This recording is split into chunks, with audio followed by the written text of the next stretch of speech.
जालौन से इस वक्त की एक बड़ी खबर, जहां बेतवा नदी में अवैध खनन को लेकर गंभीर आरोप सामने आए हैं।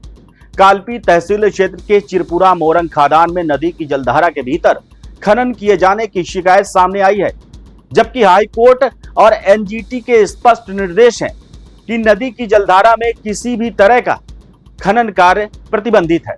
नमस्कार, मैं सुनील चतुर्वेदी और आप देख रहे हैं नेशन नाउ समाचार पर यह खास खबर।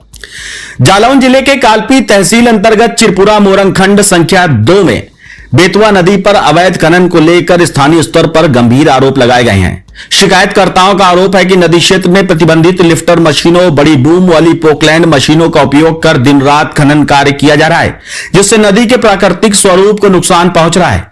यह भी आरोप लगाया गया है कि खनन कार्य निर्धारित पट्टा सीमा से बाहर और कथित तौर पर बिना वैध अनुमति के किया जा रहा है। शिकायत के अनुसार सख्त खनन नीति और दिशा निर्देशों की अनदेखी की ओर इशारा करती है। स्थानीय लोगों का कहना है कि इन कथित गतिविधियों के चलते प्रशासनिक कार्रवाई पर भी सवाल उठ रहे हैं। हालांकि इस पूरे मामले में खनन विभाग या जिला प्रशासन की ओर से अब तक कोई आधिकारिक प्रतिक्रिया सामने नहीं आई है।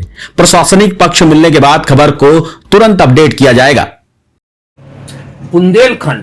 बुंदेलखंड में जनपद जालौन और जनपद जालौन में कालपी क्षेत्र में चिरपुरा खदान खंड संख्या 2, जो कि वहां की खनन माफिया रंजीत है, उनके द्वारा जो एक खदान चलाई जा रही है, जो पट्टा नहीं है, सरपट्टा है।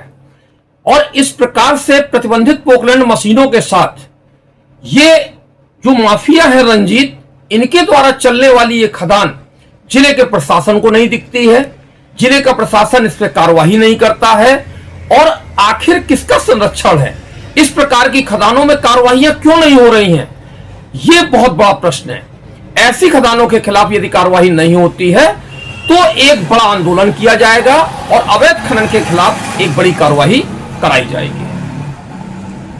बेतवा नदी जैसे संवेदनशील जल स्रोत पर खनन को लेकर उठे ये आरोप काफी गंभीर है।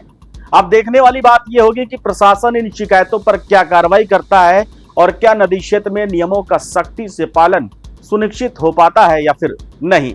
बने रहिए हमारे साथ और देखते रहिए नेशन नाउ समाचार।